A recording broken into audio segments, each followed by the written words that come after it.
Ladies and gentlemen, presenting the nerdiest competition ever created by the Language of Bromance team. In this corner, obsessed with Star Wars and anything with swords, Richard! And in this corner, obsessed with the Ninja Turtles and scared of anything from the ocean, Shawn! Brought to you as a Pod Bros exclusive in association with the LOB Army. Tonight's competition is a Language of Bromance draft.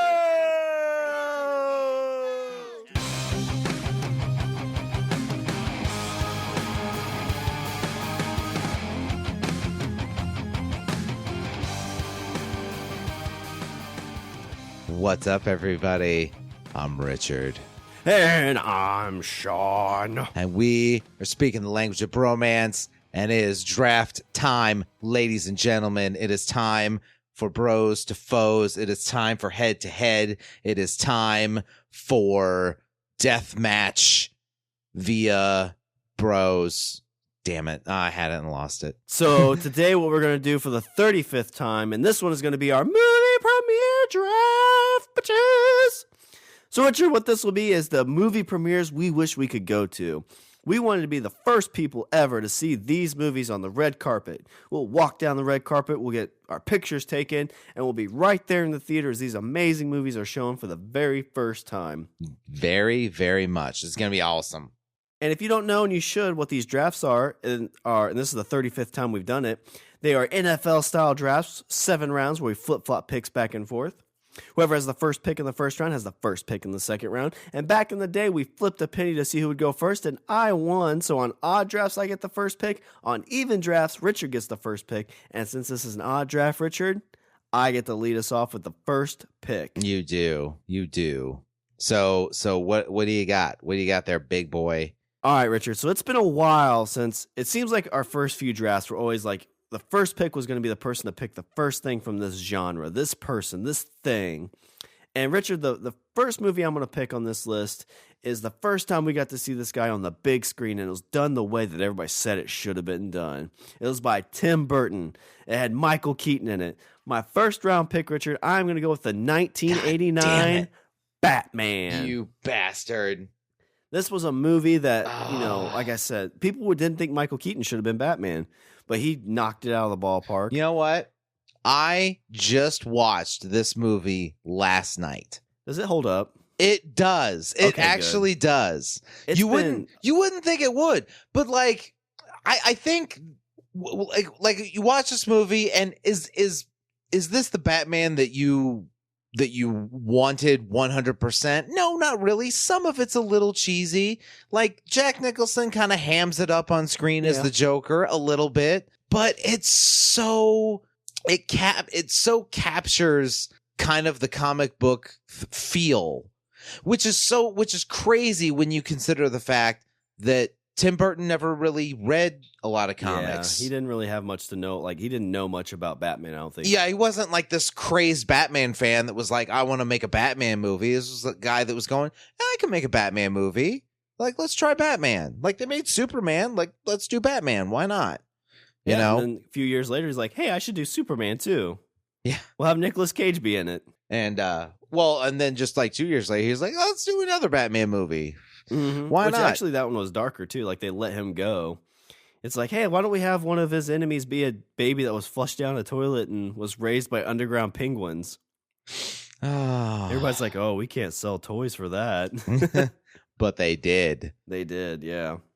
They did in a big bad way. But I mean, like this, like you think comic book movies now, and people like they kind of know what to expect when you go in there. You know what an Avengers or like a Marvel movie will be. With this, like, you just had Superman, which was kind of done. Well, you had Batman. You had Adam West Batman from 1966. So, yeah.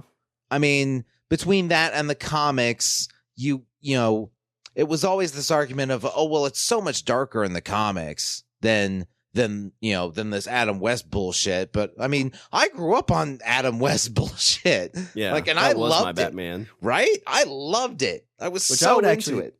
I'd actually say I think I was exposed to 89 Batman more so than the 66 Batman. Just because I was born in 86, so like when I was about 5 or 6, Batman was kind of like getting on like network TV and things like that. So I was watching that more often. And then they had the animated series, which I watched a little bit. So that was really my Batman. Yeah. Very early on. Yeah. Yeah, I will say go back and rewatch it, because even though it's not Chris Nolan Batman where, it's all hard and kind of heavy and it's not that. Like, it's there. I mean, it is a lot more lighthearted than obviously what you've seen recently, but it's still like, you still appreciate it. I still appreciated it. Yeah, it's been about probably 10 years since I've watched it, so I'd love to sit back down and watch it again. And I will say that my argument was always, I loved Michael Keaton as Batman, but I wasn't so much a fan of him as Bruce Wayne. Yeah, it was a very darker, like recluse type of a character that he played, that Bruce Wayne. Like, it wasn't the eccentric, jumping into hotel bathtub or hotel like fountains. Right. Wasn't the playboy kind of Bruce Wayne. Right. But okay, that being said, it does remind me a lot of the Batman I remember from the comics, where in the sense that Batman was very one-track minded. Yeah, I could see that. Where he's very like, yes, I'm Bruce Wayne, but I'm also Batman, and I'm both of those people all the time. Yeah, well, I've always kind of heard people say like Bruce Wayne is more of Batman's secret identity than the other way around. I've heard that too. I've heard that argument too. I feel like that's kind of a cop-out. Yeah. I don't know. It could be. But I mean, it'd be great to, like, because people didn't really know what to expect with this Batman. You probably have some people like expecting I would hope coming out of this movie, people are like, oh my God, they did it justice. Like, this is Batman. I think, I got done watching it and I was like, yeah, that's Batman. That was a Batman movie. Because these Batman and my first Batmobile was that Batmobile too. I actually was going through my toys recently and found I've got I don't know, 8 to 9 inch by 3 inch one. And so I've got it sitting on my my toy I had that Batmobile when I was a kid, and then it had this plastic for the because remember it would he'd hit a button and then it would have this armor over it, and so for that it was like this it was like a mold that you put on top, like just a plastic mold that you put on top of it. That's awesome. For the armor. But yeah, I had that. Such a good movie. I love I mean, yeah. So I mean that's it's got to be the first pick I feel for this. Like, if I'm going to go to a movie, a premiere of the movie, it's got to be the 1989 Batman. And that fucking music was the shit. Yes. Oh, you get Prince too. Prince all day long. Combine that with Danny Elfman's score. So good. We rewatched it last night, and the moment that had me like, this is great was just Batman and Joker, and he's in the Batwing, and like the street clears out, and Joker just walks up and he looks right at him. He's like, "Come on, you gruesome son of a bitch!" I was like, "Holy shit, this is badass!" Pulls out that big ass pistol. Yeah. Which did it make 100% sense that he has this little gun and he's gonna shoot down this fucking armored airplane? Not really, but you know what? I didn't care. Yeah, it's still badass. I mean, that's what makes it kind of a comic book movie. I mean, some things you got to take a little bit of leeway with and kind of let your disbelief kind of go with the flow. Oh, so good. Like I said, I watched it last night and. I wasn't even thinking that we were drafting. I was just like, I was scrolling through and I was like, Oh, Batman. I could watch Batman. But Richard, since I stole what I'm guessing would have been your first pick. It was. What do you have for your first pick? You know what? I am going to do something. I know everybody expects me to go with Star Wars, but that's not going to be there. It's not going to be number one. I'm going to go with something a little different. Shawn, for my first pick, I'm going to go with a movie that I would love to go to the premiere, because I don't think people expected this to be like a huge hit. I think people expected it to be, to do well, but not so well. And you had you had a bunch of cast members that, that were somewhat a little popular. Maybe the main star, had some popularity to him, and the other ones not really so much. But Shawn, for my first pick, I'm going to pull up to you, Shawn, in the DeLorean, and I'm going to take you back to the future. That's a good pick. I think that premiere would have been awesome. Because I'll tell you what, because number one, I think one of the things for me with this draft is you get to see younger stars like in their breakout role movie and see how well received they are and have them be like, oh my God, I was not expecting this. I was not expecting people to like it this much. You know, see, walk by Michael J. Fox and Christopher Lloyd. Like, that would be, and kind of like eavesdrop on the questions getting asked. Yeah. Because those are two people that I think, Michael J. Fox was a fairly big star at that point. Well, he had Teen Wolf and he had Family Ties. Yeah. I mean, he was definitely up and coming. I mean, it wasn't like he was, I guess he wasn't actually slated for that movie to begin with either. It was somebody else. I can't remember who, though. I can't remember who either. But yeah, I mean, they'd probably had a DeLorean there somewhere, which would have been awesome to see. Yeah, that was going to be my other thing. There'd be a DeLorean there. We talked about this before. Did Spielberg do Back to the Future? No, Robert Zemeckis did Back to the Future. Okay. Spielberg, it was his company. I think Spielberg was on as a producer. Okay. But Robert Zemeckis was the director. But not just, and like you said, I mean, Michael J. Fox, Christopher Lloyd, that'd be great. But like all these other stars, like Crispin Glover and Leah Thompson, like people that especially somebody like Crispin Glover didn't have like a lot of credit to his name, and then he walks out and everybody's like, "That's George McFly." Yeah, like you get to see these people go. I didn't think.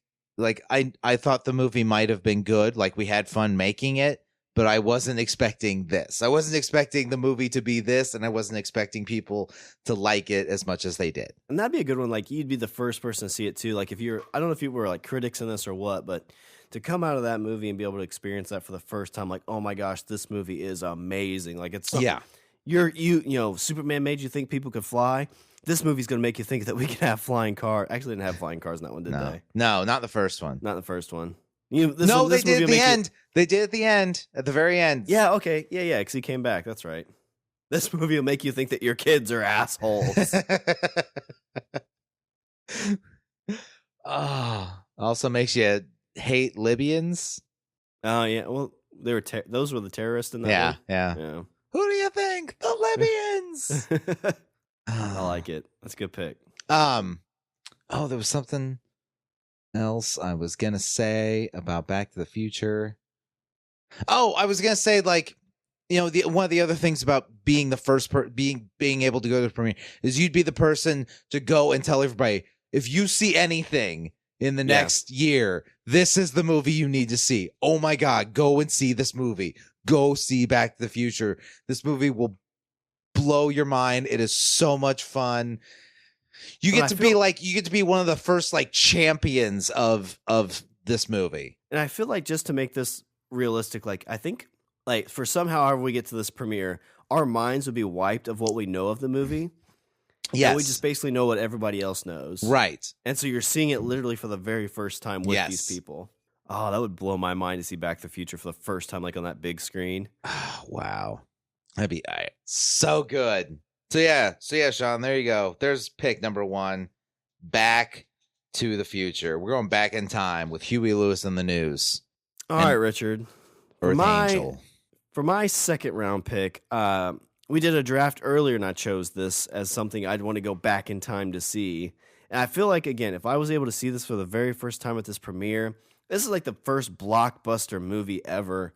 You know, it basically created my fear of sharks. I would want to sit and see Jaws. I say we love you. Well, I mean, like, think about it. Like, this is a blockbuster movie. This is like what created blockbusters. You know, it was people didn't see the shark in the trailer, so you didn't know really what you were like. You knew it was a shark, but you didn't know what it was. That's true. This is a time where like special effects weren't that great. So like this, even today, this holds up. It looks like a legit shark. Like it doesn't look that fake. No, I would agree with you there. And I mean, just the fear that you have, like when you're in that water and you hear that music, like this made me scared to take baths for the longest time.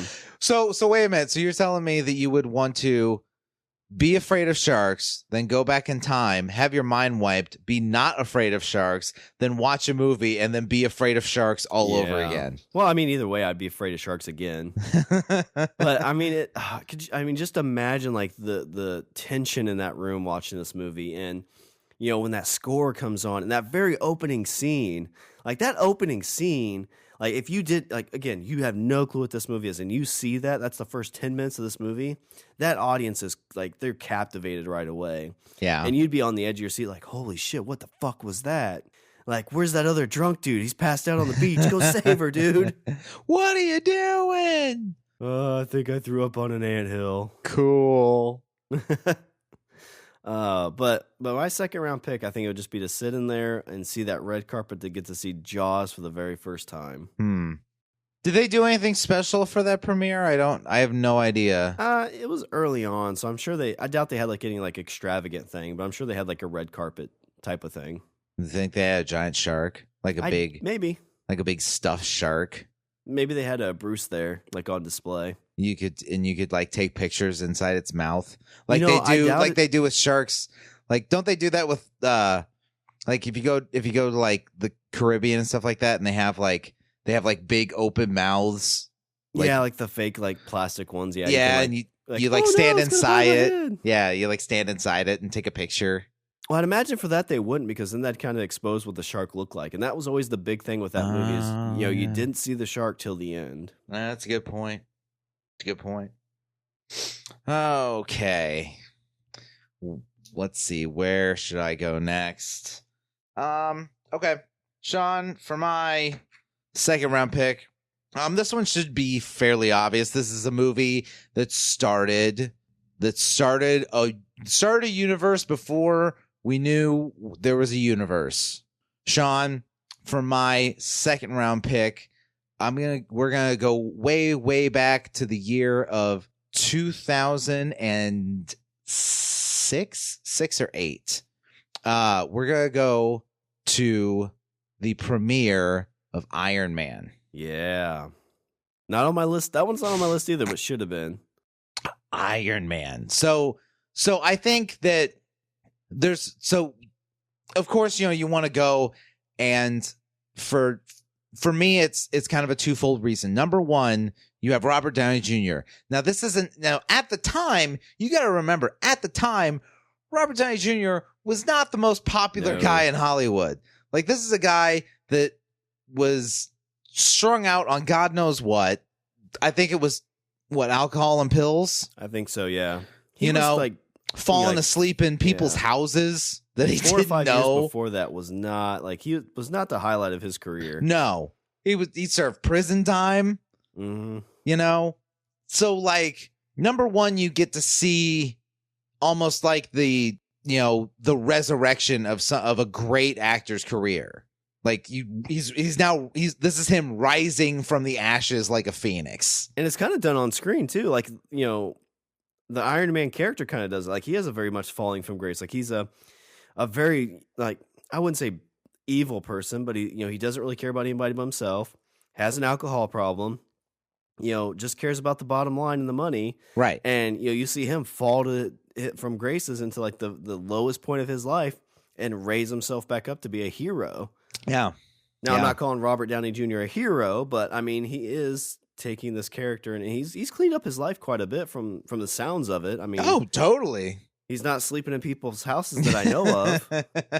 Not that I know of either, but I'm sure if he did, people are like, go ahead. Holy shit, it's Tony Stark. Holy shit, Tony Stark, sleep on my couch.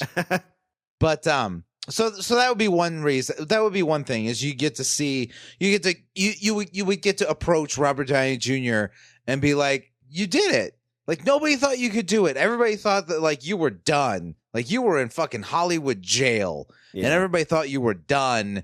And look at what you fucking did. And like this was you. This is all you. You carried the shit on your back. Nobody at the studio wanted you. The director was like, no, I want this guy. This guy had a great audition. This is my guy. This is the guy I want. And you fucking sold it. And you did it. So that would be reason number one. Reason number two is I would want to know, like, how early on everything was planned. You know what I mean? Oh, okay. Like, you're at the premiere, and, they have that little teaser bit at the end about the Avengers Initiative, and then people are like, wait, what? Avengers? What? Like how many people knew about it going in to see the premiere, or was that the first time like it was exposed? Right. And then you get to and then like Kevin Feige's like, "Oh yeah, we've got some shit planned.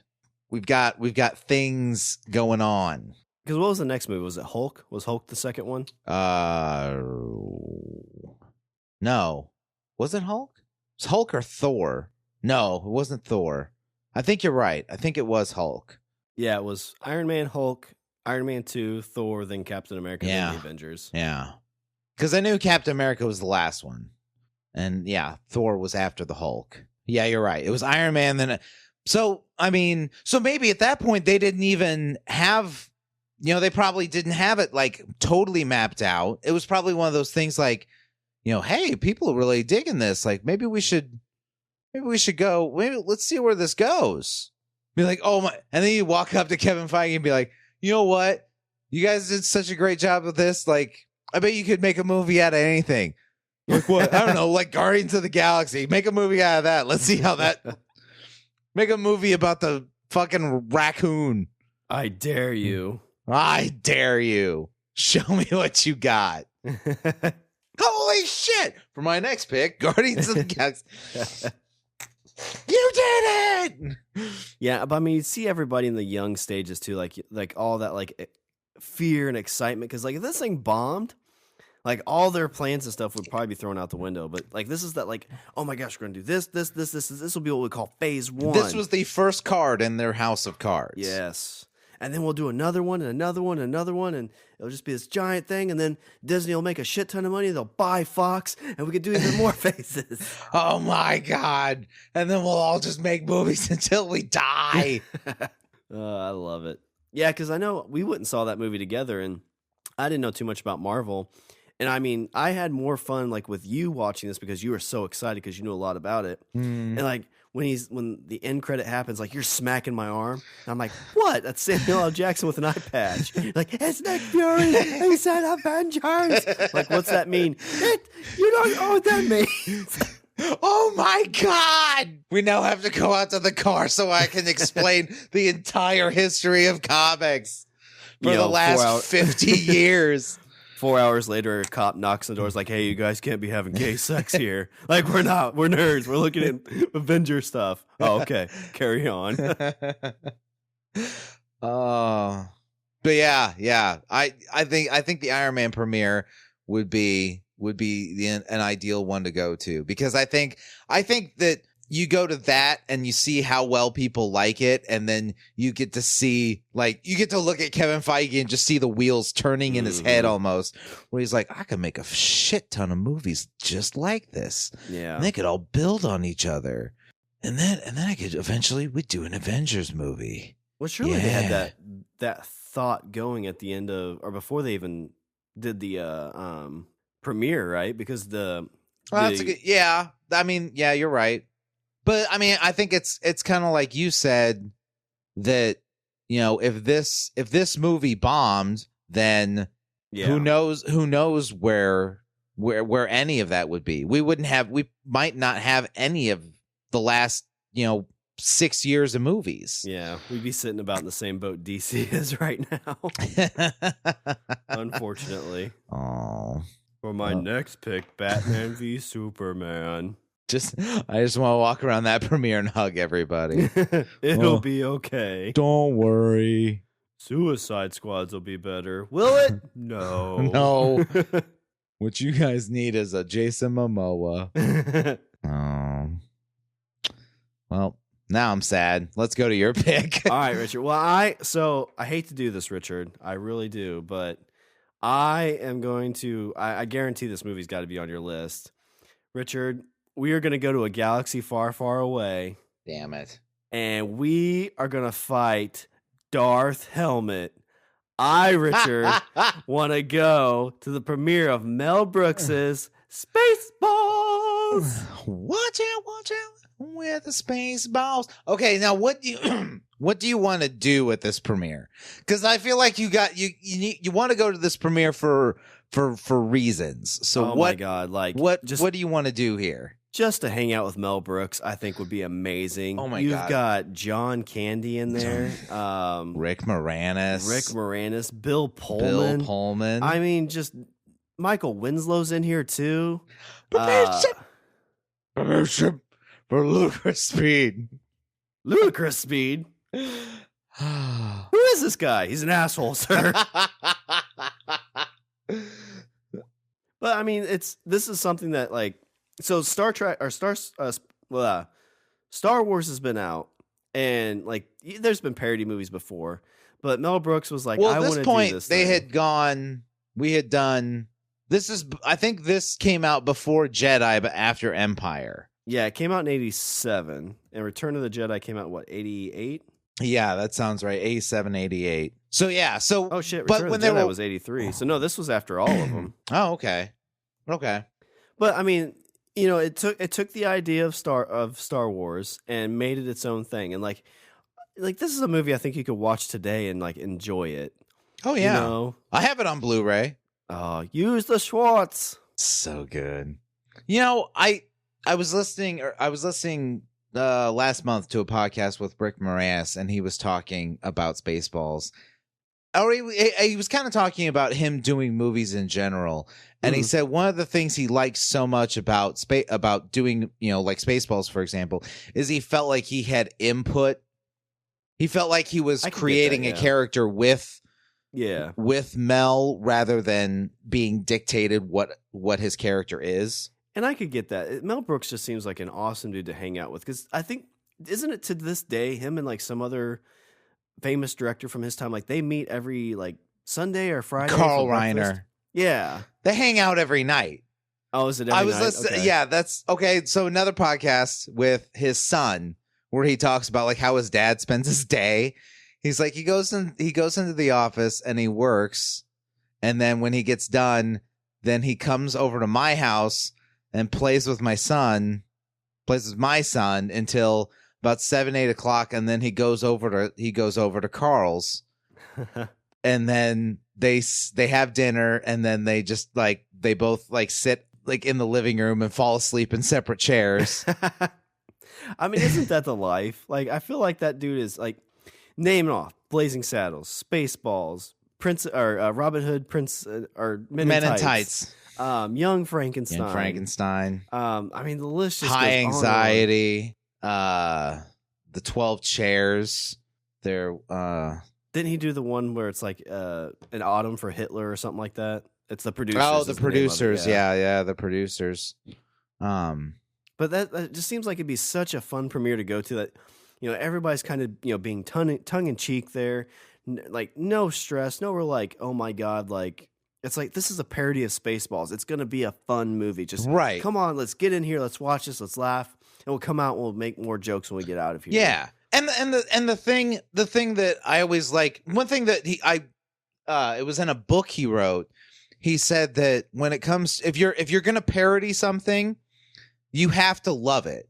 Like he's like, when I did Young Frankenstein, it's because I loved Frankenstein. I loved those types of movies. Like, you have to love it. Yeah, because otherwise, what's the point in making fun of it? Because when you're pointing at something, you go, look at this. Doesn't this look stupid? Then people are going to be like, that, and the audience is going to be like, well, yeah, it's stupid. So why the fuck do you care?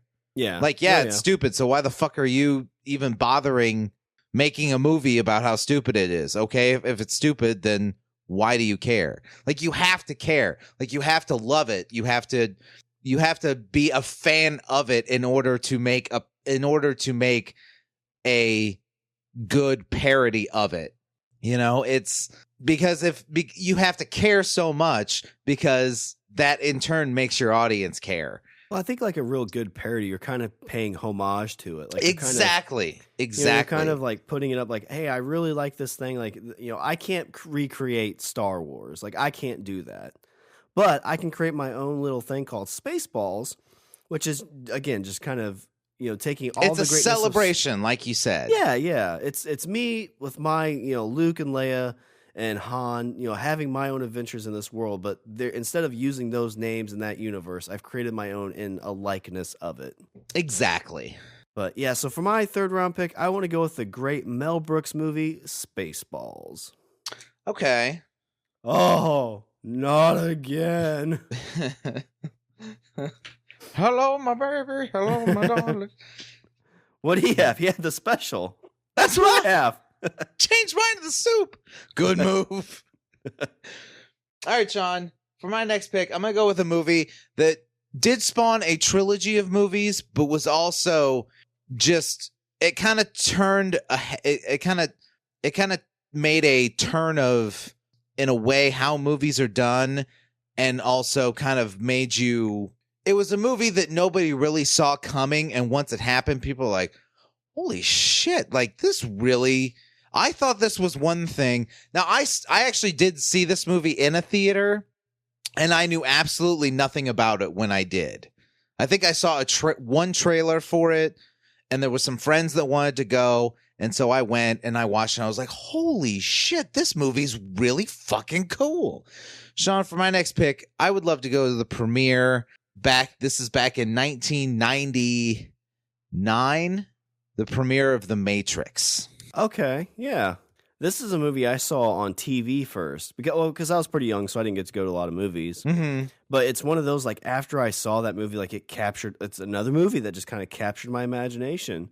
So to be able to go to see it with all these other people, it's like, oh, yeah, they wouldn't say it's based on a book, even though it was based on a book. Oh. But, it's like this whole thing of, like, oh, my God, like, what if we're just in a simulation? And then, like, you think about it, you're like, holy shit, what if we are? We wouldn't know. Yeah, it puts out all these existential ideas where you're going, well, could that happen? Is that possible? No, is this like that Terminator? can't happen. Wait, it's not like Terminator, but is it like Terminator? Oh my God, what's happening to my brain? Yeah.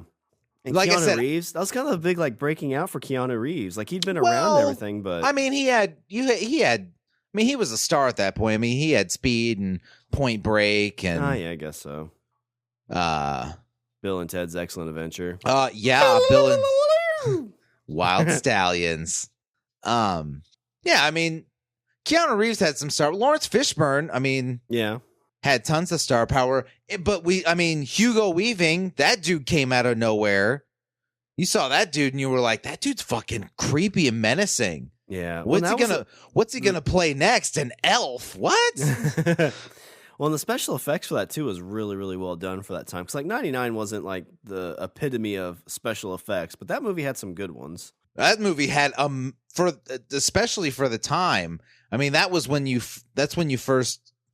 they started playing around with with motion capture. Yeah, bullet time. And that's how we got Mad Max or Max Payne. Max Payne, thank you. Yeah. I mean, yeah, that's the thing. I mean, for me, that's kind of the crux of why I would want to go to the premiere of this to look at the special effects guys and be like, how the fuck did you do this? Mm-hmm. He's like, well, we made a deal with the robots in the real world.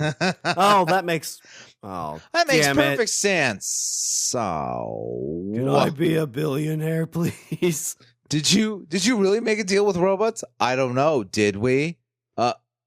What kind of popcorn do you have? The red or the white popcorn?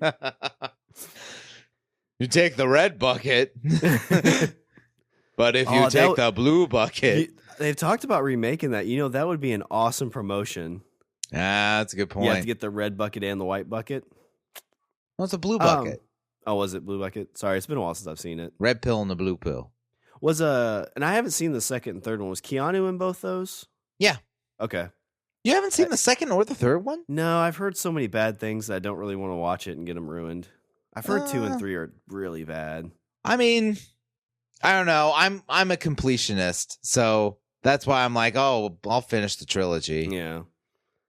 The story, I don't know if it's still out there or not, but there's a book that is basically the same idea. Okay. And they said that this was the Wachowski brothers, which I think the Wachowski sisters now, or just the Wachowskis, or however it works. Yeah. They were saying that this Matrix idea was their own, completely their own. But there's this book that apparently they had on set and would read from as they were making this movie. The whole Matrix concept, I mean, back in the mid-'80s, Shadowrun had the Matrix. Oh, okay. Which I'm surprised how it worked, because it was even trademarked. Like, you would read it I think I have an old Shadowrun rule book somewhere, like the first edition one, and it would say, when in the Matrix, and then it would have the little trademark symbol above it. So I don't know how that worked. But it was essentially the Matrix was cyberspace. You would plug a cord into your head, and then you would go into cyberspace, and you assumed like an avatar, and then fought. And that's how you hacked systems. Yeah, which is like what the Oasis is in Ready Player One, and what right. If anybody's watching Black Mirror, the first episode is basically they have something like that. The book is Jen Baudrillard's Simulacra and Simulation is the name of the book. Okay. And I thought there was like a big lawsuit going on, but I don't know if that was settled out of courts or still going on. But yeah, no, that's a really good pick. That's one of those like movies that leaves a mark on the cinematic universe, and that would be an awesome one to kind of sit through and watch. Yeah, I think it's a movie that you would definitely. I'd want to go to the premiere because, like I said, I think that was a movie that people didn't realize what they were going to see until they walked out of the theater. I think people going, because you didn't really see. I mean, you saw stuff in the. I mean, when I saw it, like I said, all I had to go on was one trailer, and it was something like the whole concept of, you're in a simulation, and you are, there's in the real world, you're fighting, this artificial intelligence. Like, none of that was in the trailer. So all that just kind of gets dropped on you. That whole thing, that whole, plot point is just kind of hits you like a fucking ton of bricks. Actually, when I saw the trailer, I was under the assumption that Lawrence Fishburne was the bad guy. Oh, I could see that. Yeah. And so I was like, okay, Keanu Reeves is the good guy, and he's fighting Lawrence Fishburne, who's the bad guy, and it's kind of like a fighting kung fu kind of movie. That was my initial thought walking in, and then I walked out, and I was like, that was not what I expected at all.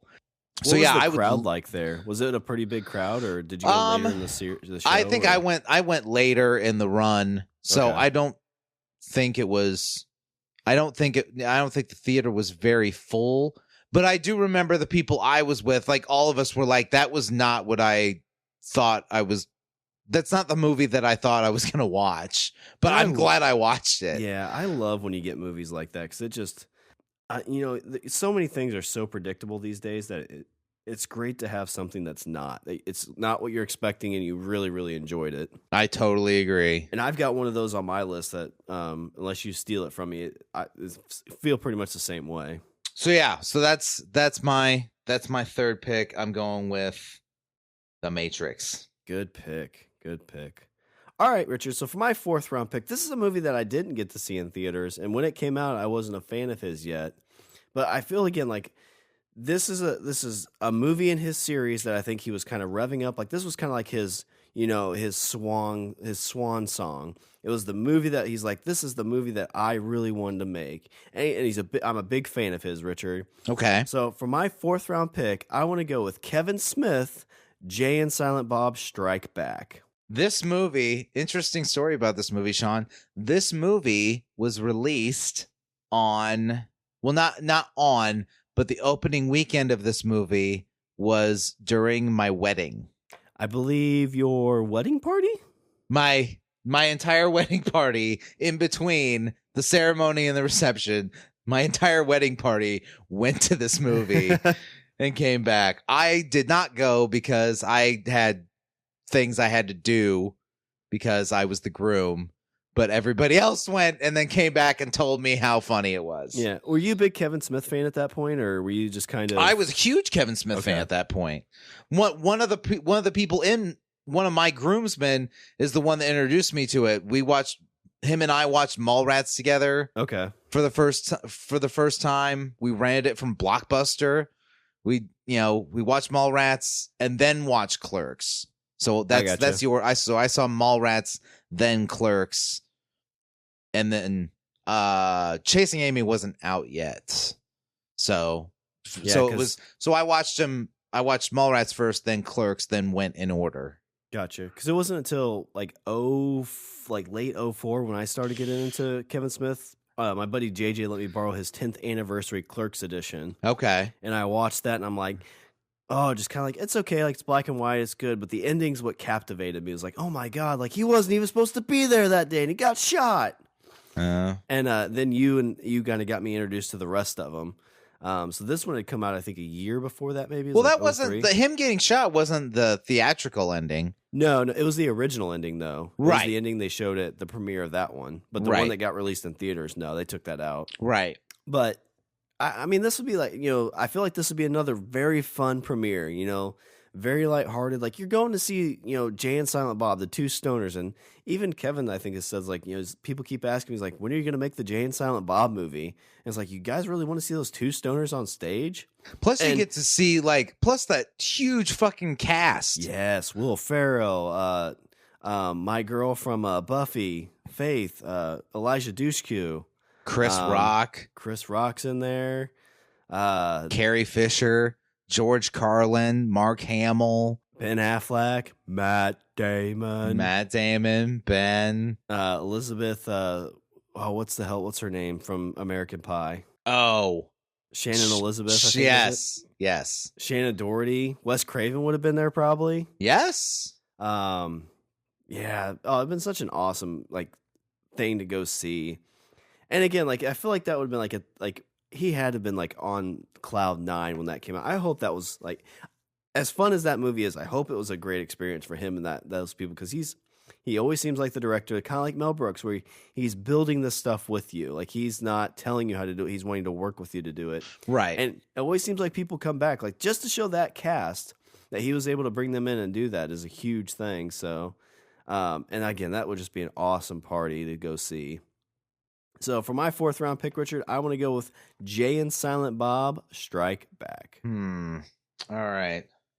Where are we at? We're at 4. Pick number 4. What should I do with 4?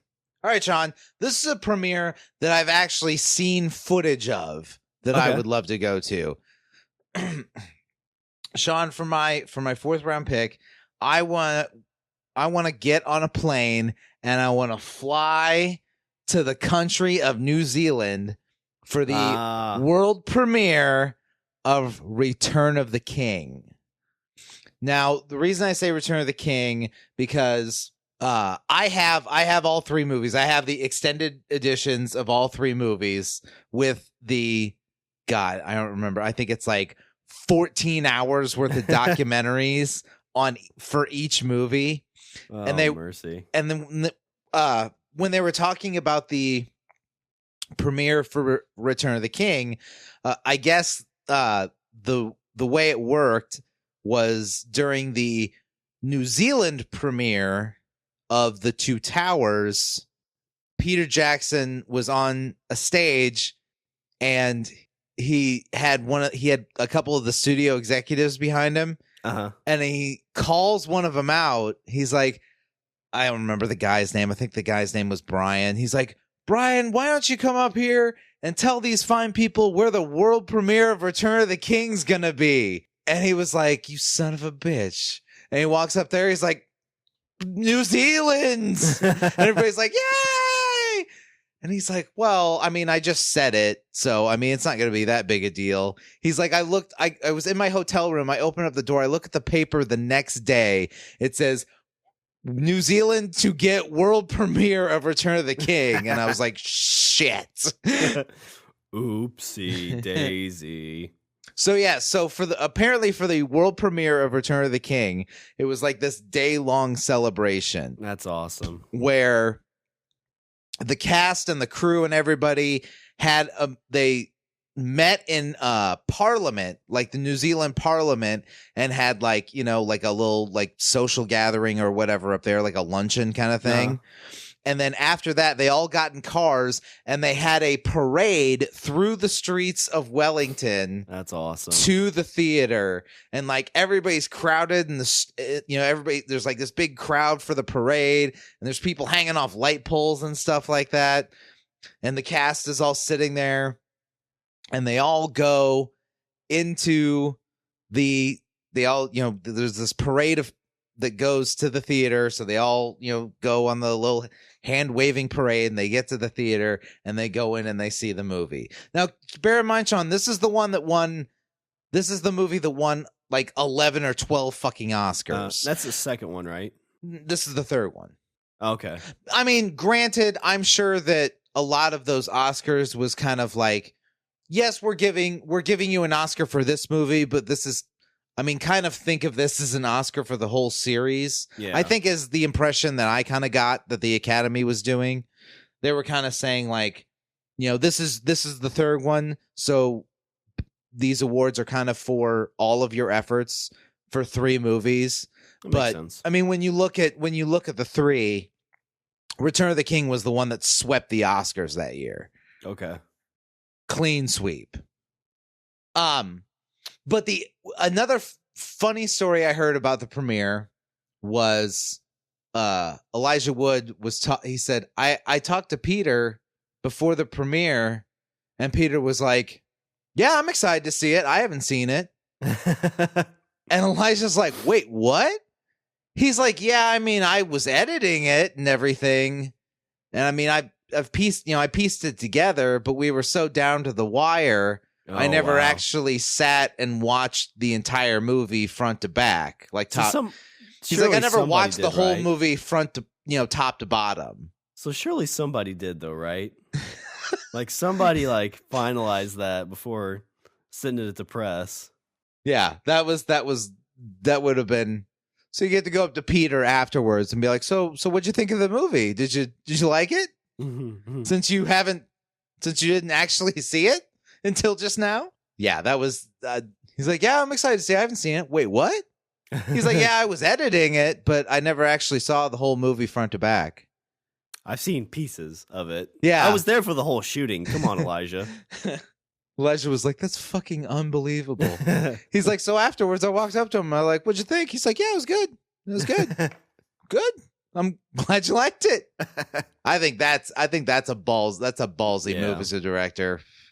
But apparently the thing was like, it was so down to the wire to get that movie to print. Like the absolute latest day the studio could get the movie to make the prints, to go out to theaters. The absolute last day they had to have it was the day they got it. They spent a long time shooting that movie too, right? Like that was like a year-long shoot. Well, principal photography for all 3 movies was like 14 months. Okay. And then pickup shoots was like another 2 or 3, like another like 8 weeks, 8 to 10 weeks. And then, all the editing and visual effects and shit like that. But yeah, I think they actually got the movie came out early December, and the studio didn't actually get the movie from Peter until like late November.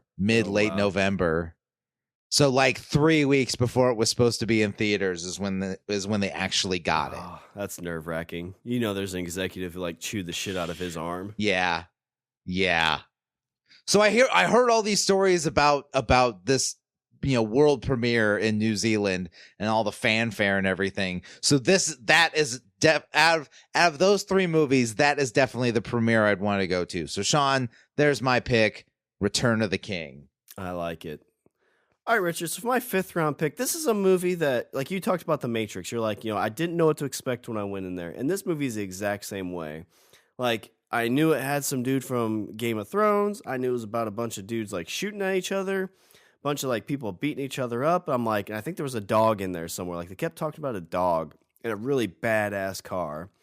So it's like, it's been out for like 3 weeks. And I'm like, I'm just going to go check this out. I go in, Richard, and I found like probably the movie that love of my life type movie. And Richard, that's with our great friend of the show. He doesn't know it yet, but he is. It's Keanu Reeves, and it's the movie John fucking Wick. This movie. Did you think that we were gonna have Keanu show up twice in this draft so far? I didn't know. So far, it's twice. Yeah. Well, my money shot's Bill and Ted. So, but no, I mean, it's like every time you see Keanu come on the screen, everybody gives him crap. It's like, what? I know kung fu. But the dude is a badass in John Wick. Like, this is a guy who does, like, real 3-gun competitions. And I think he's actually trained in martial arts, too. Yeah, I think he got a bunch of training for it from the Matrix. Yeah, and John Wick is just like a real-life Matrix kind of thing. Like, and the storyline's very simple, too, but, like, you go in not expecting that's what you want. And this, I feel, will be, like, a pretty stuffy premiere. Like, I think a lot of people be dressed up real nice and you kind of be like uppity a little bit, like out there. But once you get into the theater and see this action unfold, like I feel like you would leave the theater and be like, holy shit, like they're gonna make more of these, right? That was fun. It was a fun movie. Chapter 2, like I love seeing that. And Chapter 3's coming out soon too. Yeah. Is that this year? I think it's next year. I think they're shooting this year. Okay. But they got a comic out right now. It's John Wick, like the early years before he becomes like part of the Assassin Guild. Oh, which that's the first awesome. one was awesome. I think the second one might be out already. I got to pick it up. But again, this would be more of a. I think it'd be uppity, but it'd be a low key premiere because I don't think a lot of people were expecting much from this. And you go and you get to experience that whole thing with Keanu and all of them again. And this is this is a movie that kind of revitalized his career because after The Matrix, he kind of, he kind of took a bit of a slump. I'm not saying that like he's that he like did a bunch of bad movies after that. I just don't. There's nothing that popped in my head. I don't think he did like any big budget films because he did John Wick and they did that one where like he's a dad and the 2 chicks come to the door and knock knock. Yeah, it's like where like, hey, if you ever have 2 chicks come to your door and want to have a threesome when you're married, don't do it because they'll kill you. You're like, oh damn it! Now when it ever happens, I'm gonna chicken out. There goes that. Like, thanks, no, you're Keanu. Gonna kill me. They're like, no, we're really horny. It's like, no, you're not. I know this game. Keanu, you bastard. But for my 5th round pick, Richard, it would just be getting to hang out on this red carpet premiere would be John fucking Wick. Okay. Let's see. Where do I want to go from here? I think I'll kind of go in your vein. But this is a movie. Now this is a movie based on a book. I never read the book, but I did really enjoy the movie. Again, this is a movie that I didn't know what I was going to see until I saw it. And also, this is a movie that really made me like one actor, for the character he played, and also There was another actor in this movie. The other actor in this movie, I always thought was kind of that pretty boy, but this kind of made me look at him in a different light. Shawn, for my pick, I'm gonna go old school, and Shawn, this pick we're not gonna talk about because that's rule number 1. Rule number 1 is we don't talk about Fight Club. Oh yeah, that'd be a fun one to go to. That would be a cool premiere to go to. I would like to, because Edward Norton. This movie made me love Edward Norton as an actor. And pre-American History X. No. I think this is after. American History X, I think, was like early 90s, and this was Fight Club was like 99. American History X, I think, was like 95, 96.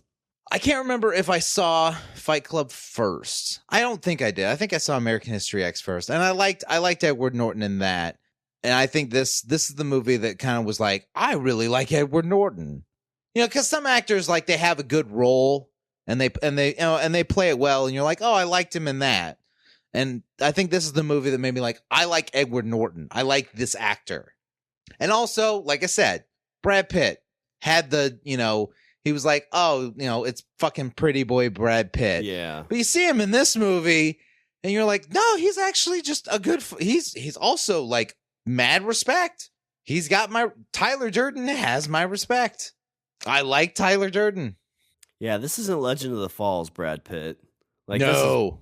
Well, I guess he was pretty badass in that one, but he's much This more is an badass interview with a vampire Brad Pitt where he's just a whiny bitch. Yeah. This is fucking Tyler Durden. Putting dicks in the corner of the films.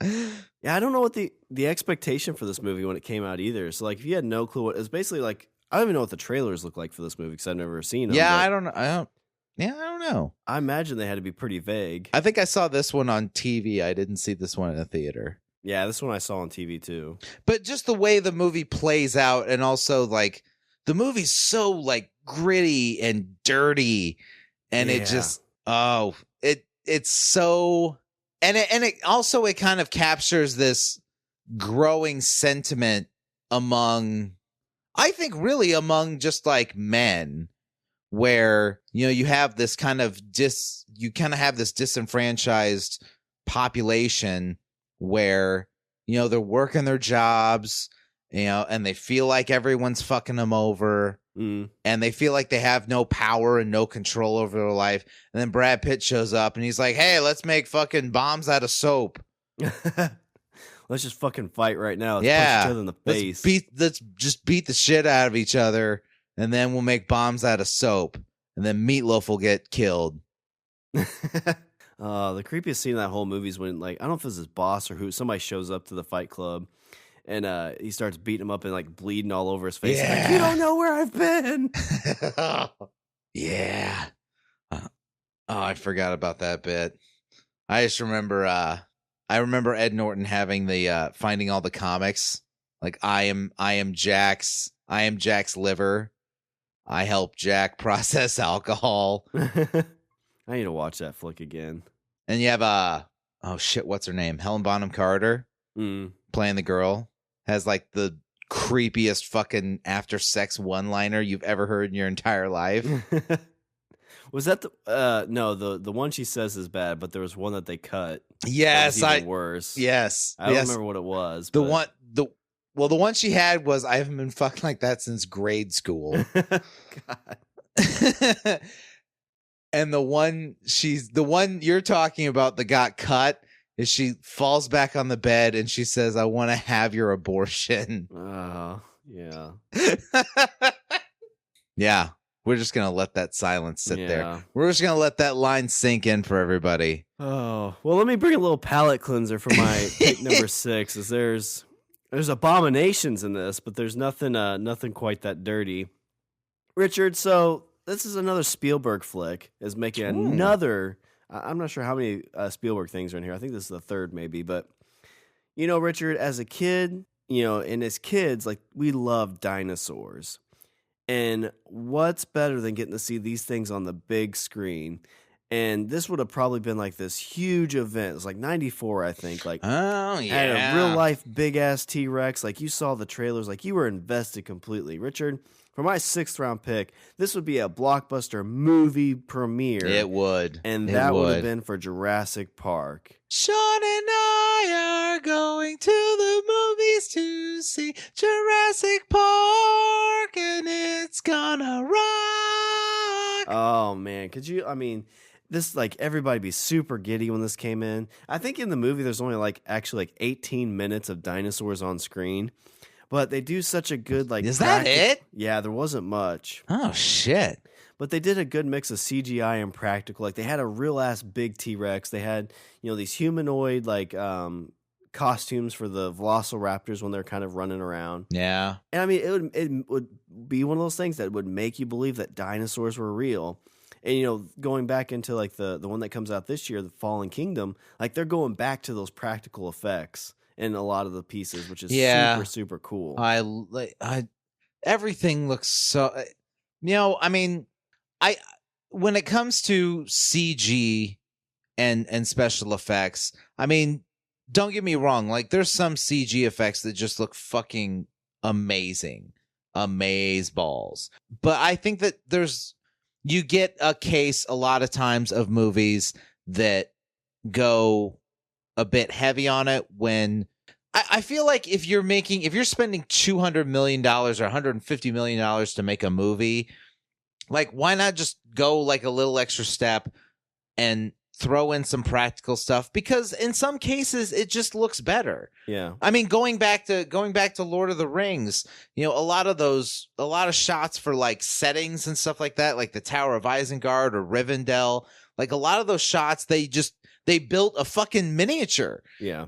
They built miniatures and just put the camera up there, and it looks so good. I mean, granted, there is, you know, digital grading, and there is, you know, like kind of like a CG layer on top of it. Yeah, but there's still something physically there. And I think but you're shooting the camera at a physical thing, and it just looks so good. And it just kind of comes down to like a craftsmanship thing. Well, I think with those things, they hold, or they age better. Yes, very much so.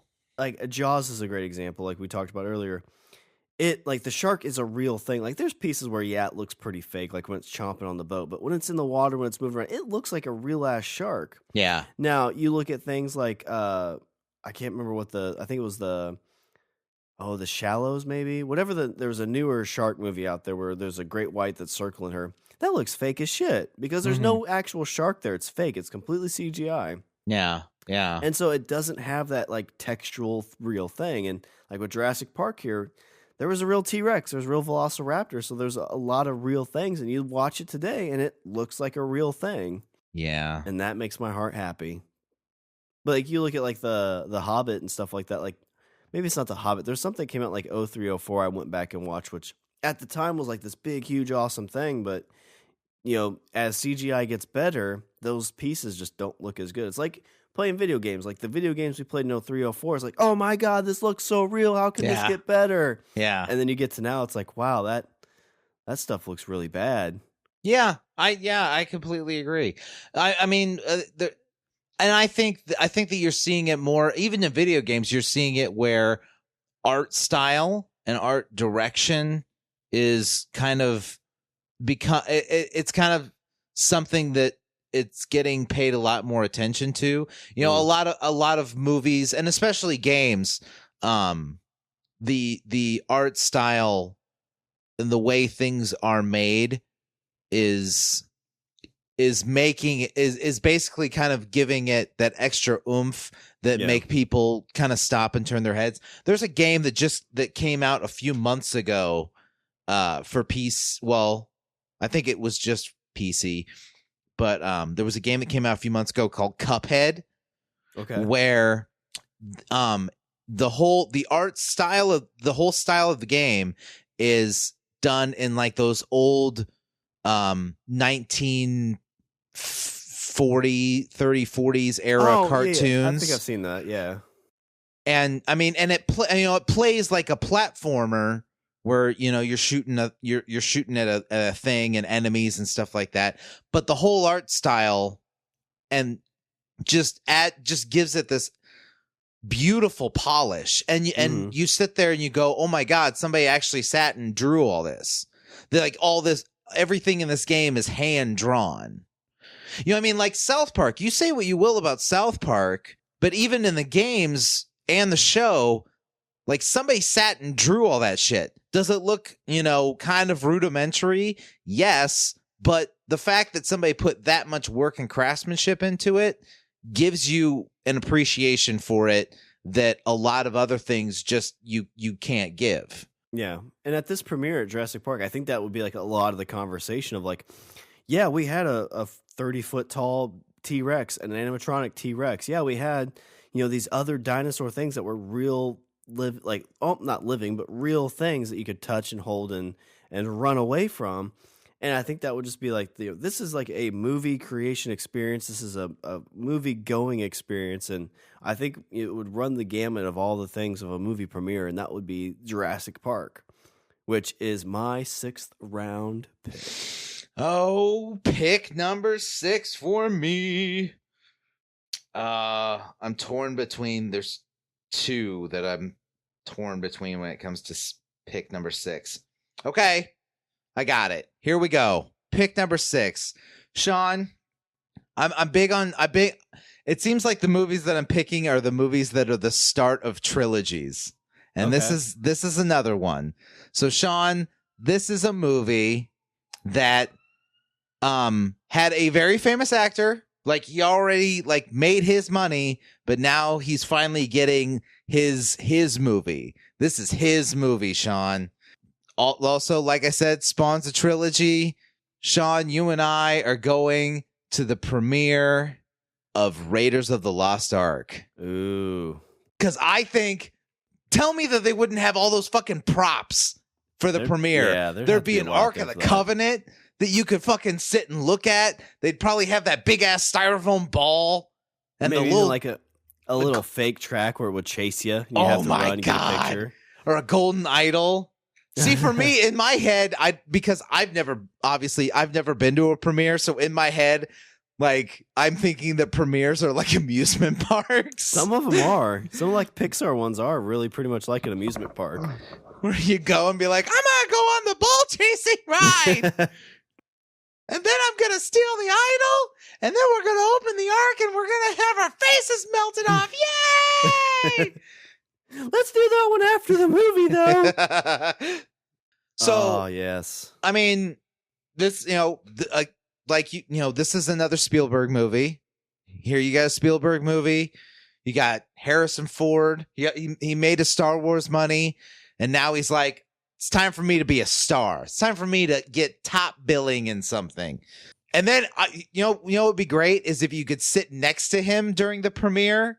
And then the scene where he pulls his gun out and shoots the guy, he would just turn to you and be like, I just forgot. Actually, I just forgot the line. Well, did he have the shits? I always heard that he had like a really bad stomach bug that day. I forgot the line, so I shot him because I forgot the line. And then you're like, what? And then he's like, I shot him because I didn't know what to say, so I shot him. Shot. Whatever, Han Solo. Go get him, Han Solo. That would be it. See, and it's like I said, in my head, all these premieres would be like amusement park rides. So for Back to the Future, it'd be like, I'm gonna get the DeLorean, yay! Yeah. For this one, I'm like, I get to steal the idol and open the ark, yay! We get to see your boy Lucas there too. I would. So this is true. So, I guess at this part, Han forgot the words, so he just shot him. That's cool, George. What do you think? What do you think, Harrison? I just didn't know the line. So hey, Han, why don't you tell him about the part where you shit yourself? Oh, and then I pooped my pants. Wow, you guys are a riot. I'm going to go talk to Princess Leia. I'm going to go open the Ark now. Good pick. That's my 6th round pick. Indiana Jones and the Raiders of the Lost Ark. Actually, I don't think the movie wasn't called Indiana Jones and Raiders of the Lost Ark, was it? Or was it just Raiders of the Lost Ark? I think it was Indiana Jones Raiders. At least whatever I saw. I think it was Indiana Jones Raiders of the Lost Ark. I was torn between this one or Last Crusade. Because Last Crusade, you get to meet Sean Connery. That's true. Oh, yeah, you have a hell of a time there, too. Yeah, Sean Connery. Hey, this is Sean Connery over there. Did you guys call my name? Where's that actor that played Hitler? Is he here?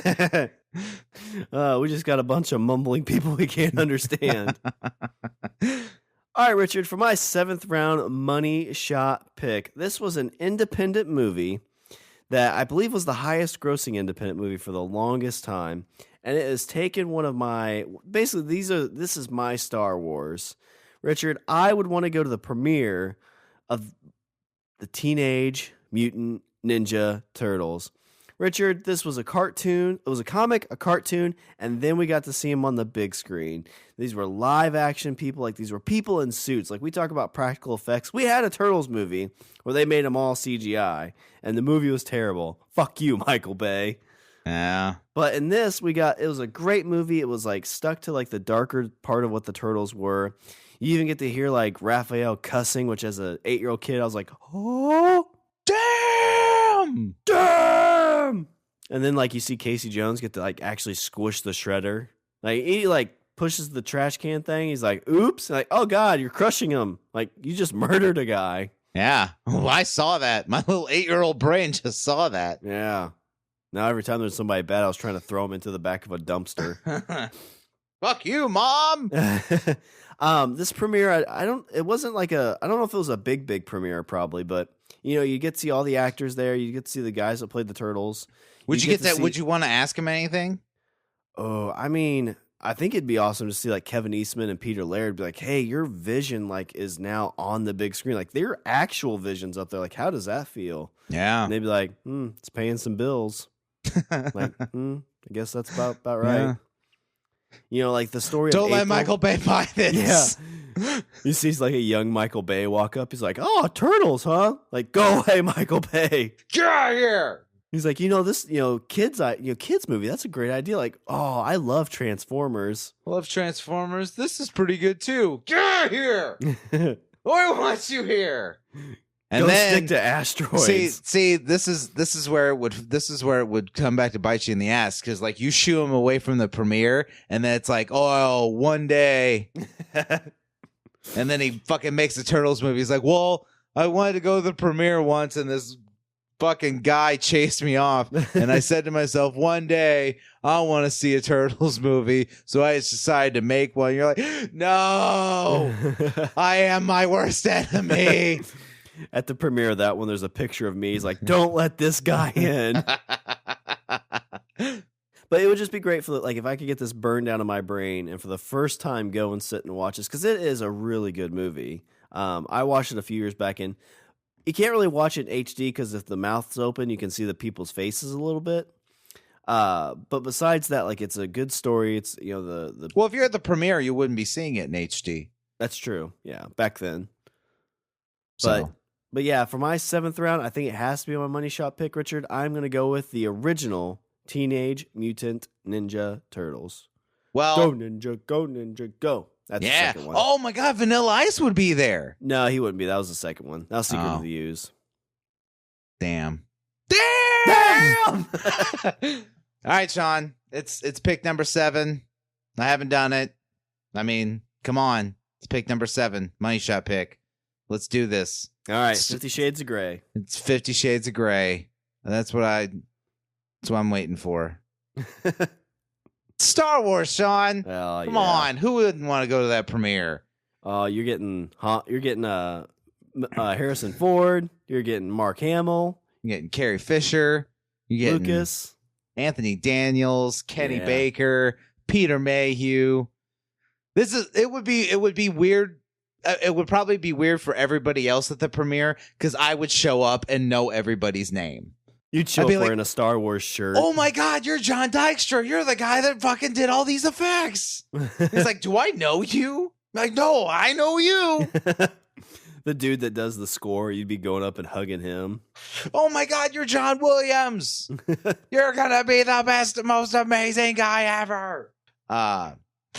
Yeah, I think this is a premiere I would love to be able to have been there, but I probably shouldn't. I probably shouldn't be allowed. I mean, once you go to see the movie, like we said, we're going to sear that piece of your brain out so you don't remember anything about it. But again, to sit there for Star Wars for the very first time would have to be a pretty awesome experience. Because again, like you just know this is a space Especially battle. this is back in this is in a theater. This is 1977. Yeah. This is, you hear so many people talk about that moment when the Star Destroyer flies into the shot. Mm-hmm. And you hear so many people tell the story of like, as soon as I saw that, I knew that I needed to do something. I wanted to make a movie, or I wanted to write a book, or I wanted to, be in a movie or make a TV show. Countless stories of so, and so, that's another thing is like you'd be in a theater and you'd see that moment and there'd be, that there's so many, dreams being born in that moment. Well, and then the part where, like, if you sat next to Harrison Ford after he shoots Greedo, he's like, I was supposed to shoot him first. So I shot him first. Do you just forget your lines, Harrison, and just start shooting? Yeah, it's good. That's a good way to end the shot. Just pew pew. Then, go away, space boy. I mean, there isn't much else I can say. It's Star Wars. Star Wars.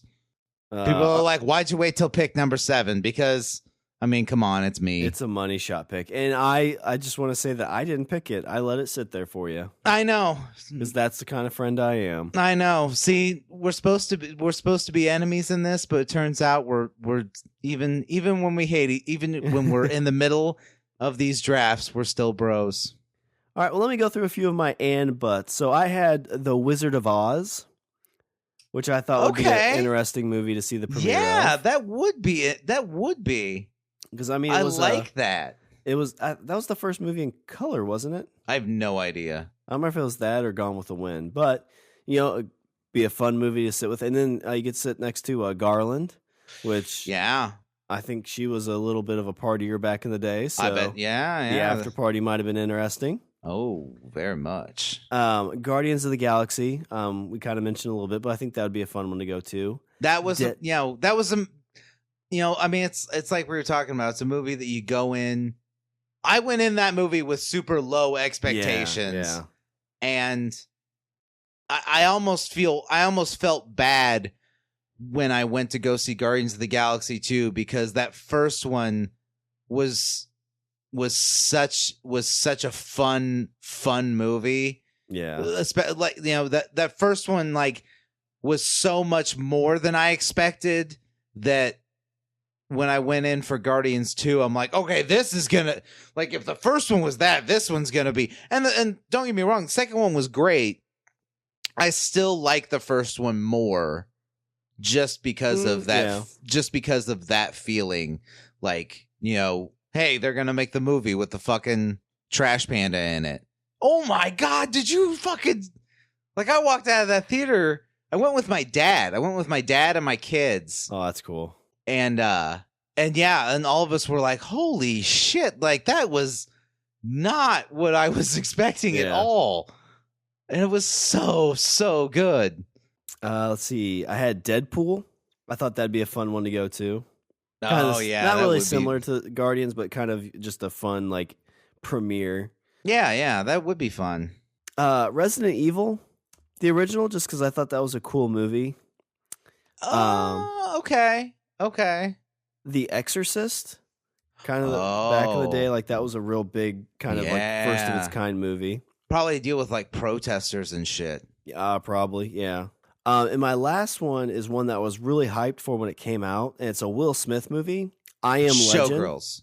He wasn't in Showgirls. No, he wasn't in Showgirls. He should have been. That would have made more money then. No, it'd be I Am Legend, where he plays a scientist of the zombie vampire type things. It was I Am Legend. It was a remake of a book. Yeah.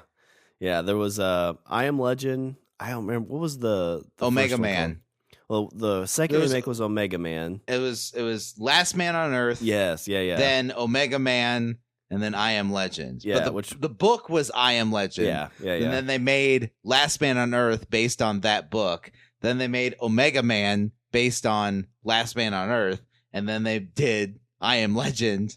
Yeah, the Last Man on Earth is really close to the book. Omega Man's not even close to any of it. And then the movie I Am Legend kind of plays a little bit on it, but not much. Yeah. But Richard, what did you have for your? Honestly, the only other movie I had on my list was earlier we were talking about just a second ago. You were talking about protesters at The Exorcist. Uh-huh. I had Dogma on my list. Oh, that'd be a fun one to go to with the protesters. Yeah, do the counter protesting. Yeah. Well, the counter protesting, or you could be in with the protesters, like with a joke sign. Dicks taste yummy. Dicks taste yummy. All right, Rich, let me run through our picks real quick. So I'll go with me first. So first round pick, I had the 1989 Batman. Second round pick, Jaws. Third round pick, Spaceballs. Fourth round pick, Jay and Silent Bob Strike Back. Fifth round pick, John Wick. Sixth round pick, Jurassic Park. And for my seventh round money shot pick, I had the Teenage Mutant Ninja Turtles. And then for Richard, for your first round pick, you had Back to the Future. Second round pick, Iron Man. Third round pick, The Matrix. Fourth round pick, Lord of the Rings, Return of the King. Fifth round pick, Fight Club. Sixth round pick, Raiders of the Lost Ark. And seventh round money shot pick, Star Wars. I had a lot of trilogies, or beginnings of trilogies. Beginning and ends. Beginnings of universes. Star Wars, Matrix. Return of the King was at the end. And then Iron Man. Back to the Future. Well, Richard, as we're finishing up this movie premiere draft, what are your Richard's closing thoughts? Well, I think I should say, for the closing thought, I think the reason that you and I wanted to do this draft in the first place is because that movies can be more than just movies. It could be, an entire experience, and it could be, and you talk about a movie and it brings up experiences. It brings up memories. It brings up, 20 other things. And so when you're talking about what's a movie you want to be one of the first people to see, I think it makes your mind dance, because you're like, oh my God, if I could be one of the first people to see a movie, what would it be? Or, a list of movies, what would it be?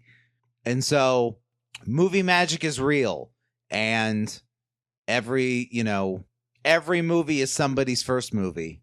So yes, do it well. I like it. That's a good closing thought. It's very inspirational closing thoughts. All right, well, let me do a little bit of housekeeping. Visit our website. We're at languageofbromance.com. Follow us on Twitter. We're at languageofbro. Email us at eatthebeaver@languageofbromance.com. Check out the LOB Army intelligence reports. Like us on Facebook. And go out and recruit somebody for the LOB Army by getting someone you know to subscribe on Apple Podcasts, Google Play, Stitcher, and Spotify.